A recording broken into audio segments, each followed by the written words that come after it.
కొంతమందికి ఎంత కష్టపడినా ఫలితం ఉండదు. ఎంతో కష్టపడి వారు సంపాదించిన డబ్బు వారే ఊహించని విధంగా ఖర్చు అయిపోతూ ఉంటుంది. ఇక ఆ విధంగా డబ్బు ఖర్చయ్యేవారు వాస్తుశాస్త్ర నియమాలను అనుసరించి చిన్న చిన్న చిట్కాలను పాటిస్తే డబ్బులు కాపాడుకోవచ్చని వాస్తుశాస్త్ర నిపుణులు చెబుతున్నారు. ఆ చిట్కాలేమిటో ఇప్పుడు చూద్దాం. గవ్వలు. ఇంట్లో ఎప్పుడూ డబ్బు విపరీతంగా ఖర్చు అయిపోతుందని భావించేవారు 7 గవ్వలను శుభ్రమైన ఎర్రటి గుడ్డలో కట్టి మీ ఇంట్లో పూజ గదిలో ఉంచండి. ఇది ఇంట్లో శ్రేయస్సును తీసుకువస్తుందని, డబ్బుకు ఎప్పుడూ కొరత లేకుండా చూస్తుందని వాస్తుశాస్త్ర నిపుణులు చెబుతున్నారు.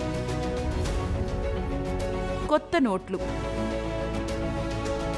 ఇంట్లో డబ్బు ఉంచే ప్రదేశంలో కొన్ని వస్తువులను ఉంచడం వల్ల డబ్బు వస్తుంది. వీటిలో కొత్త నోట్లు కూడా ఉన్నాయి. కొత్త నోట్ల కట్టలోని ఒక నోట్ను కనీసం ఇంటి లాకర్లో భద్రంగా ఉంచితే డబ్బు ఖర్చు కాకుండా ఉంటుందని పండితులు చెబుతున్నారు.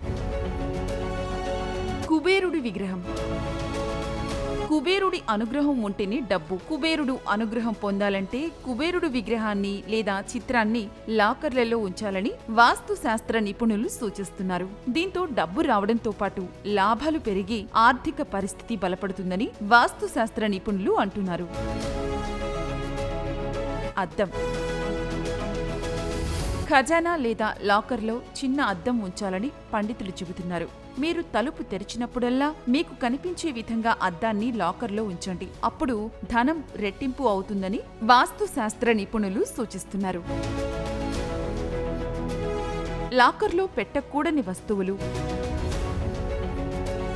లాకర్లలో తాళం చెవులు, ఫోటోలు, ఇతరత్రా పత్రాలు, కొన్ని వస్తువులను పెట్టకూడదు. డబ్బుకు సంబంధించిన లాకర్లో ధనానికి సంబంధించిన వాటిని మాత్రమే పెట్టాలి. ఇతరత్రా వస్తువులు పెట్టడం వల్ల లక్ష్మీదేవికి ఆగ్రహం వస్తుందని వాస్తుశాస్త్ర నిపుణులు సూచిస్తున్నారు.